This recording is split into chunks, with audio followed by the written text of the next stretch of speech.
What's up, everyone? Welcome to the Power Play with CJ. I just want to focus in on Tyler Seguin, in all likelihood missing Game 5 of their, actually, not in all likelihood, getting ruled out of Game 5 of the Stars first round series preview against the Minnesota Wild, as he's missed the last, I think, 13 games between the playoffs and regular season with his Achilles, and whether or not it's a strategic move to let him sit for a while. It sounds stupid, but the longer he's out, the better it is for him, because it means he's not putting weight on it. That thing's not getting, hacked, slashed, having pucks, sticks, skates, what have you, hit it. And, I just think if they really, really, really needed him, they could get him in the lineup. I think it's at the point now where he physically can play, but I think it's kind of a strategic thing where it's like, let him rest it up a little bit.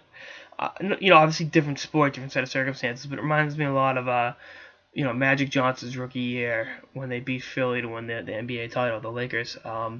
He had the big game in Game 6, playing center. Kareem Abdul-Jabbar had a hurt ankle, I think it was. They kept him in Los Angeles while they went to Philly and won Game 6. And if they went to 7, Kareem would have played, and I'm sure would have had a pretty decent game. All-time leading scorer in this game. So, I think it's something like that. I think it's like, we're going to let him rest up. We're going to let him get some rest, because when the team's clicking pretty well right now, it's not that you don't need a guy that averages better than a point a game this season, but if you can get by without him, you just kind of let it be, and then, go from there with him. I think he'll definitely be a factor in these playoffs for them. He'll get in the lineup. I think they will beat Minnesota.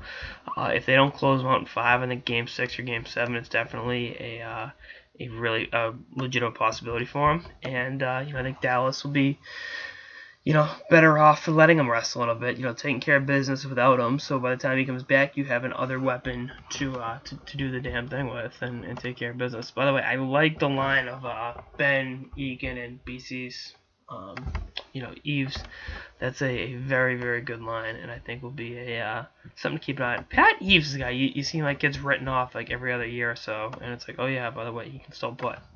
So, again, I like that line. I like what it's doing, and I think Seguin will be back before too long, and helping the Stars make a legitimate push into the Western Conference playoff picture. But I think right now it's a strategic move. I think it's more strategic than it is necessity. I think that's smart. It doesn't mean you're safeguarding them. My whole thing is losing with keeping something in reserve, not using it, and then losing. You don't want to do that. But I think they can close the series out without him, find some more time to kind of rest and rehab the bum wheel, and then see what else shakes up from there. Anyway, that's all I got. Sort of the Power Play with CJ. Stay tuned for episodes throughout the playoffs and beyond. Later, guys.